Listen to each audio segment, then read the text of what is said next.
Good afternoon, everybody, and give you a little bit of time to grab a seat. Thank you all for coming. Mary Helen would just have been, crazy mad to know that you've all came here and to see her off today. And special thanks to everyone that has contributed in whatever way with trees or donations or just being here. Thank you so much. It means so much to the family, to her children, to all of us. She's touched all of us. I just want to share a few things with you. These are the memories I have of my little sister, and I'm sure you all have memories of Mary Helen in different ways. So as I go through, I know this looks like a bit corporative PowerPoint or whatever. She'd probably laugh at me and say, "Oh, there you go again," But if you have a memory as we go through and something I show up there touches something, please, lift your hand or just yell it out or whatever. It's really to celebrate her life and talk about the great things and the fun things that she did. And she really was, the world's best little sister. Right from the start. Just going to go forward here. Her beginning was kind of a funny one. She was born in Sept-Îles, Quebec, but it was a relatively new hospital and quite French-speaking, and we were an English-speaking family in that area. And when she was born, I was about 5, 6 years old, somewhere around there, 5 years old, I believe. When she came home, that little tag that they put on the baby's arm? Well, anybody goes to the hospital, they put your name on it and all that. Well, it said Baby Gibson. So, we were kind of, hope this is the right one. And of course, over time, looking at her physical features and mostly her character and that, we knew she was, part of the Kibsey Dezingle clan. It was pretty obvious.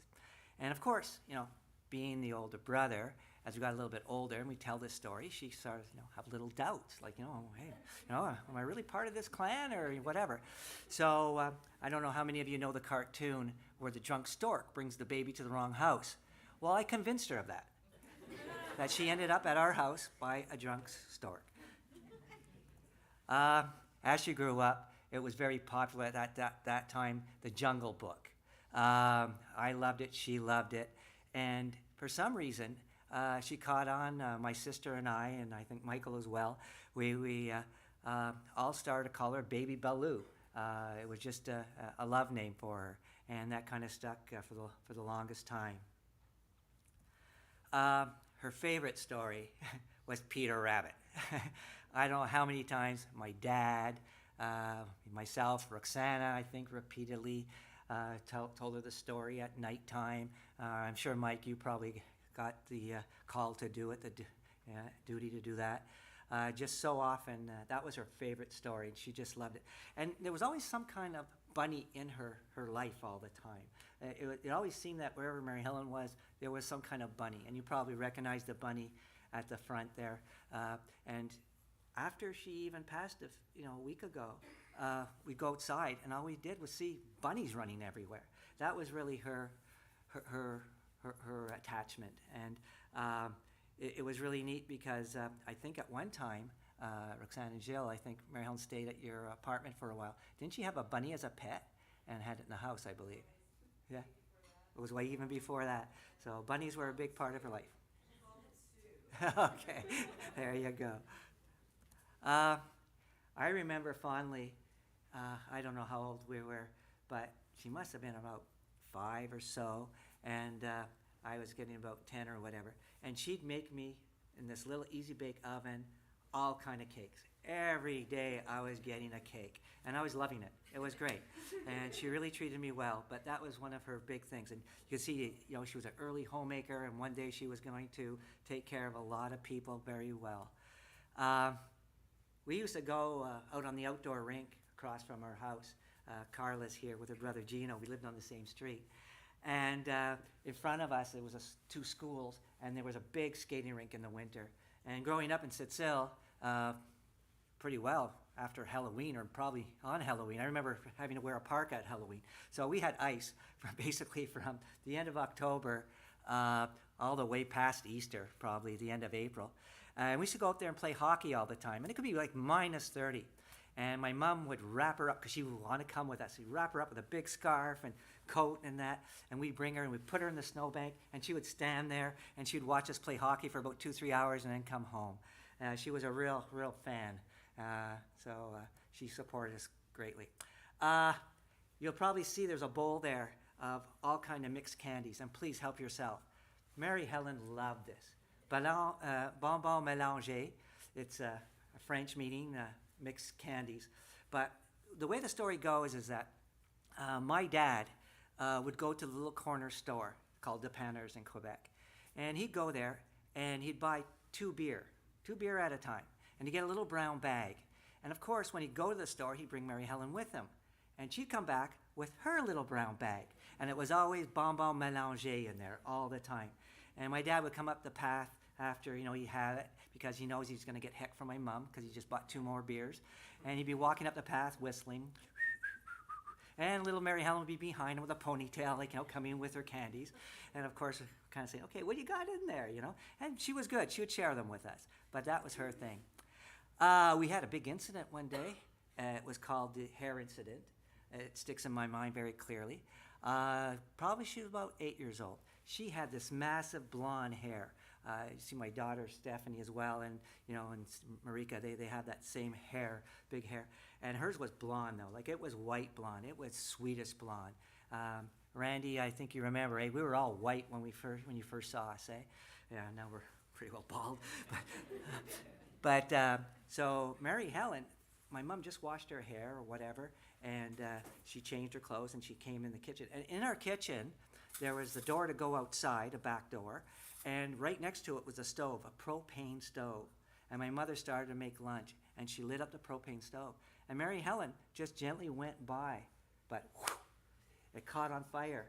And so my mother's there, trying to hit her, hitting her head, trying to put out the fire. And I'm come in the room, I see my mother doing it. I say, what's going on? What happened? And but everything worked out okay. It only burnt about, I think, do you remember, Roxana? Probably half of it. Was it just a little bit? I'm exaggerating again? Okay. To me, it was a big event in my life. Okay. Oh, did it? Okay, there you go. Oh, this one brings back memories, doesn't it, Michael? Hey? There was a beach, and it was what? Probably, could it be 100 kilometers? No, it wasn't that far.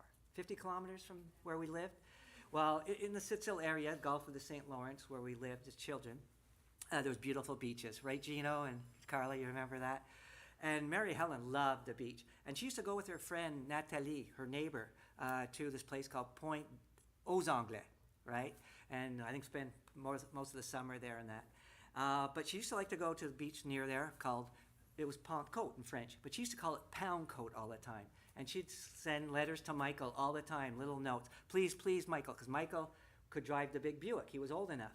And she'd want Michael to take her out to Pentecôte for, on the Saturday or whatever, enjoy the beach. And we used to do that a lot. It was great. Her favorite dessert, this is the way it was spelled. It was actually pumpkin pie, but she spelled it pumpkin pie. And that was a big joke, because she'd always say, I'd like to have some pumpkin pie. And she'd write a note again, to Michael and all that, and it would be pumpkin pie. And we're kind of like, hey, sure, this is really what you want, So we used to tease her about that. Yeah, being a big brother, I tell you, I really feel guilty now. She used to, I guess she was in about grade 1 or 2, and it was Valentine's cards that she was preparing and all that. So, come up into my room, and I'd be reading something. She'd knock on the door, and, can you help me spell? I said, oh, sure. Okay, what are you doing? I'm making, my Valentine cards. Okay. So I'd say, she'd ask me, says, how do you spell Johnny? So I'd say, Johnny. Then I'd continue, ZJWPVQ. And she'd be going all the way. And then she kind of realized, oh, Mom, he's doing it again, And I'd be laughing. But, the truth is, she ruined an envelope and all that. We'd had to try to erase it and stuff. But, being a big brother, that's the kind of crap you do. The bicycle incident. Oh, this was a big one. She must have been about 8, Roxana? About 8 years old. And she went on her bicycle, and the chain came off, and she slipped and fell, and the sprocket got her in the leg, pretty well in the calf a bit, and she was bleeding a bit. My mom was always one that when something happened, you always had to think the worst. So she came home, and Mom cleaned her up and put some peroxide in the wound and all that, and put a Band-Aid and all that. And then my mom went on to say, "Oh, you're going to have a hole in your leg." So as she was growing up, she always thought, am I going to have a hole in my leg? And of course, as an older brother, yeah, it might happen. Like, what, you can put a pencil in there or something, or whatever. So anyway, but she grew up and she did not have a hole in her leg. And then we had the school bag incident. So I remember I was about 14, 15, and I was away at a hockey tournament, gone up north to some place in -50 or whatever, play hockey. And I was calling home, and my mother says, your sister, we had to bring her to the hospital. She got an eye injury. And I'm kind of, oh my gosh, what happened? So on her way home with her friend or whatever, they somehow went sliding on a hill, and the school bag hit her in the eye and hurt her eye a bit. But she obviously okay, but whatever. But she had to have a little patch on it. So when I got home, she said to me, do you think I'm going to lose my eye? I said, look, don't worry. You got the other one. Don't worry. So, I was very consoling, very compassionate, wasn't I? My sister Roxana, she was really into ballet a lot. Mary Helen took a try at it, I think, for a little while. Was it 2 weeks? Okay. But it was a good try. And when we got older, when we got when Roxana was going off to college, and my brother Marty was married with Randy, and Michael was off to college as well. And I think it was in the summer, Michael came back, and Marty had this little Mustang, green Mustang, and sold it to Michael after, passed it on to Michael. And Michael had it in Sept-Îles, and he went to work on the railroad that summer. So I was 16, got my driver's license. Wow, I had a Mustang. And so Mary and Helen and I used to jump in it, and we'd go to this place.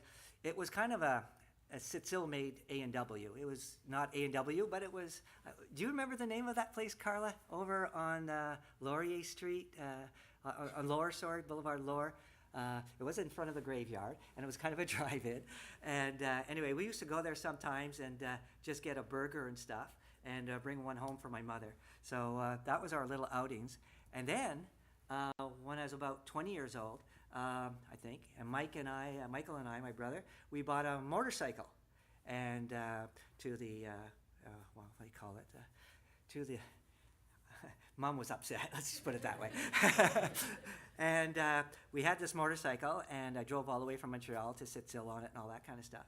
And I guess at that point, she was about 15, I was 20, and she was on my sidekick. She would jump on the back of the bike, and we'd go around town and stuff like that. We'd go to the old dock, where there was a little place called, Allo Patate was a French fry place, right?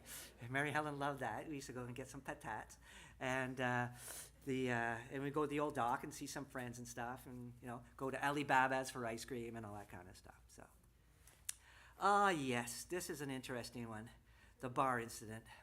So, I'm going out with Lynn. We're not married yet, and we're in Sept-Îles, and she's about 16 years old, and 15, 15, and we're just in our early 20s, and so there was this little club called Boîte à Chanson, right? Yeah, and there was a little singing box, it was called in English. And there would be little folk singers in there and stuff like that, but they served drinks. So she wanted to go there, so we brought her along. And she was underage, so we said, come with us. So we get a table, and the waiter comes, pardon? We tell her, be quiet. Yeah, be quiet, like, just fit in, don't do anything, whatever.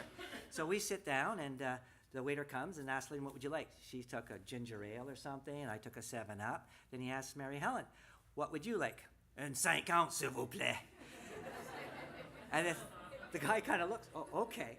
Because the 50 was like really, that was like the, tough guys beer and stuff like that, Actually, you know what it really tasted like if anybody hasn't tried one? Take a Molson Canadian and put a cigarette butt in it. Then drink it. And how we know that, eh, Mike, is because Dad would leave a little bit of beer in there with his butt, and then we'd drink it. Yeah. That's what was going on in the Kibsey household, yeah. Poor thing, that's how she got brought up, eh? What do you think about it? Her first little job, as far as I know, if there was another one, let me know, but Dairy Queen. And she was in Montreal. Lynn got her first, well, it wasn't her first little car, but her first brand new little car. It was one of those little Renault 5s. They called them the Camel. And like, little plastic seats and the no carpet, no radio, nothing. Was it 5 gears or 4? Maybe you've only had 3, I don't know. 4? Did you have 4? Great. So we'd have to go at midnight and pick her up because there's no buses around where she was. We were in LaSalle at that point, and she was working in Lachine. Remember that place, Mike, by the... Dairy Queen on On the Lakeshore. the Lakeshore Road, that's it. Yeah. So Lynn bought that little car, and I was learning how to drive standard, crunching the gears, and we'd go there and pick her up and bring her home every night. And sometimes we'd have ice cream and stuff, but that was her first little job, and she was quite the worker. Also, I used to work her pretty hard when I was in university, Roxana as well. They used to type out all my papers and all that kind of stuff, and they helped me great. Sometimes Marilyn said, "Really? Is this what you're really? You think you're going to get a good mark with this?" But anyway, but it was always a good commentary and a lot of fun. Oh, my writing was bad. Okay. Yeah. Well, I believe you. But she was a dedicated worker. Everything she did on, whether it was at work or at home, the folks from Suzuki probably know how she, really put the time in as much as she could. And at that time, as well, she's trying to take care of my mom and taking care of her family and taking care of so many things, whether it was bringing in, her dog, was Bandit and was it Buddy and all them to the vets and all that. And, right, correct me, is Rick there? Where was Rick? Yeah, is that the names? And there was probably 3 or 4 other ones. What was the other black cats and all those? What were they called? Vader and Leia. There you go. So there was quite a troop there. She loved going with the kids to places, and my girls will attest to this, as well as Danny and Dana and Karina, and I know, Christopher, if you were part of that group at that time, but they all went to Marineland, and that was a lot of fun, eh? And that was a big outing, and she liked doing that all the time. And bringing you guys to, what was it, Tropical Cafe? I've never been, but apparently you guys have it. Rainforest. Oh, typo. Oh, boy. Fire me right now. There we go. And, she was like a little lady Doolittle, right? Dr. Doolittle. Always helping the animals and taking care of things. And, yeah, so she loved doing that. Mrs. Taxi. Anybody here not have a ride with her somewhere?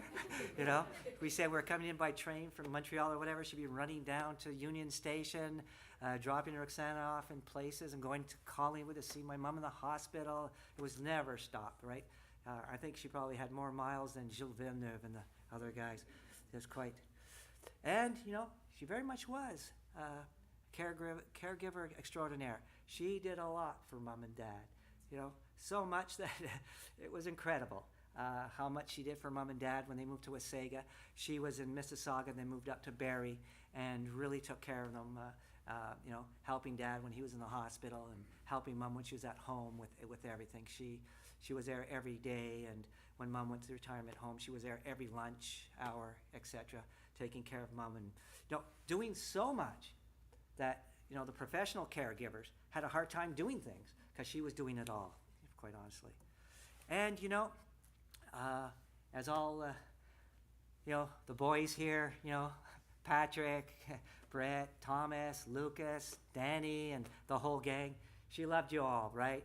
Like, she brought you guys in just like part of her family, and she was like the little lady that lived in the shoe, right? The more that could be there, right, the happier she was. She loved you all, and she did everything for you.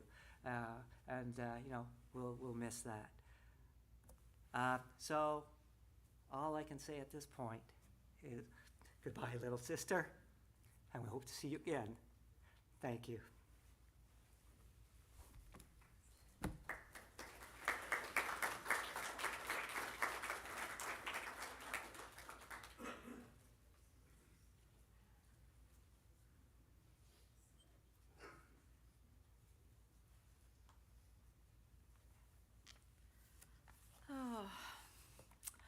thank you so much for coming. Tell me if you can't hear me. I don't know if I can do this, so I'll try. And if I can't finish, I'll have someone have to come and help me read it. Okay. A sec. So, my baby sister was born, Mary Helen Kibsey, on December 4th, 1964, in Seven Islands. It was Sitsil, but we called it Seven Islands, and being staunch Anglos, we made sure that it was always called Seven Islands in our home and to our friends. Quebec, Canada. I was beyond thrilled. I was 9 years old and remember like it was yesterday. My dad sneaked me into the hospital ward because you had to be 12, and I remember seeing her sweet, tiny face. When they brought her home a few days later, we would sit on the bed and stare at her for hours. She was such a little doll. Everywhere we went, people stared and commented on what a gorgeous child she was. Big blue eyes and sunshine white hair. A funny thing, when the hospital sent her home, and Stephen actually said this too, her bracelet said Baby Gibson, so she would tease when she was upset with Mom or one of us that she possibly was not really our sister. And her face was definitely a Kibsey face. There's no doubt there. She spent many summers on the beach with her sweet neighbor and first childhood friend, Natalie. They picked tons of stones and seashells with our little dog, Mandy, at their side. As she grew, it was clear she was a force to be reckoned with. She was good at everything she did, efficient and capable, and annoyed when someone was not. If she went to a store or something and they couldn't serve her properly, there was hell to pay. Mary Helen had an amazing sense of humor and a sharp and quick wit. Much like my dad, she could anger easily but forgive as quick. Later, in her teenage years, she had a wonderful group of friends that she loved and spoke of even a few days before she left us.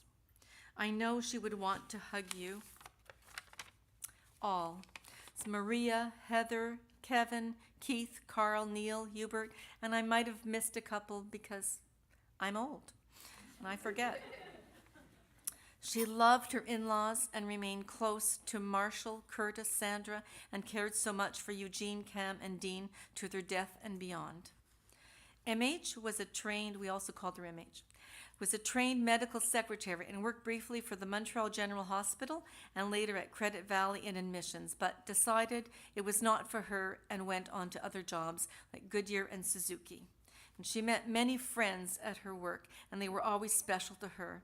So again, I'm going to forget some names, but it was Kathy, Brigitte, Mardik, Afshan, Lionel, Graham, and many more names I may have forgotten, and Anna, and I've forgotten, but she did not. She talked about you guys all the time. It's the truth.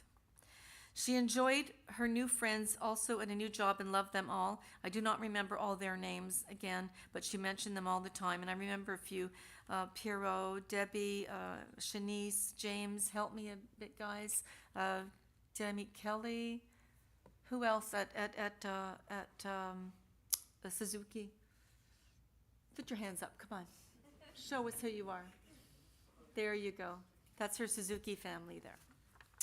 Mary Helen was an immensely proud Canadian and recognized her Ukrainian heritage, often with a joke about pierogies and cabbage rolls. She was a good cook and baker. Her tomato soup cake was a classic, loved by all. I just found the recipe, and I will pass it on if anybody wants it. She loved to make crafts and was always making something for someone. I am sure most of you have one of her creations. She was also a huge support to our Canadian military and spoke often of what we could do to help. Thank you for their service. MH loved her animals so very much, named all her chickens, kittens, and puppies with fun and witty names, like Frank the rooster, Stormy the cat, after Stormy Daniels. Bandit the dog was her recent one. There were just so many others. Peppy, her black and white cat, was named after Pepe Le Pew. They all got treats from her. Actually, any dog in her path usually got some type of treat. She loved seeing bunnies, and we saw them everywhere, as Stephen attested. Mary Helen was and is an angel. However, she did curse like a sailor and sometimes used words that would make a trucker blush. She always wore a Farrah Fawcett hairdo. And if she went to a hairdresser and they refused to do it, there was hell to pay, and she was never going back to that hairdresser ever, especially if they insulted her about, oh, that's Farrah Fawcett, that's so old-fashioned. What? And in my opinion, she looked better than Farrah Fawcett in that hairdo. She loved finding feathers along the road from ducks, gulls, and any other birds. She told me she saw an eagle the other day. So just like an angel, she has shed her feathers for us. Look, and you'll probably find one soon on the roadside. And there's some feathers over there you can take. Where are they? White and black. And take one as a souvenir of Mary Helen. She was so, so beautiful, just naturally beautiful inside and out. And the outpouring of love you have all shown her children and family today is a great attestation to that. Last but not least, she loved her children unconditionally with her whole heart and soul.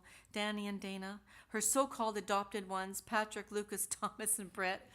She loved you guys. And of course, she loved Rick, her partner in love. I know I will miss her fiercely. She was my best friend. Sorry. I almost got there. My confident, my sweet baby sister. Adieu, ma petite sœur. Je t'aime until we meet again. Thank you so much for being here.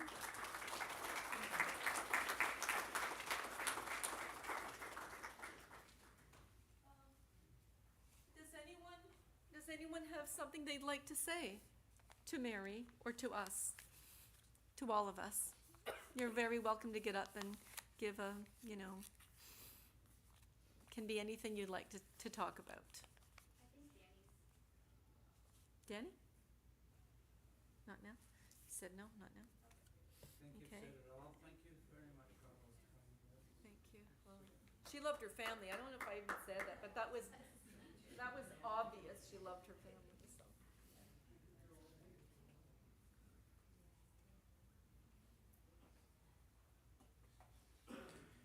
That was great, thank you. And it's not always easy to get up and share those stories or those memories, but that's what this time is for. So please continue to share your memories of Mary Helen with each other. There's food, dig in, coffee and tea out in the other room. But please, just continue to share with the family what your thoughts and memories are. Thank you.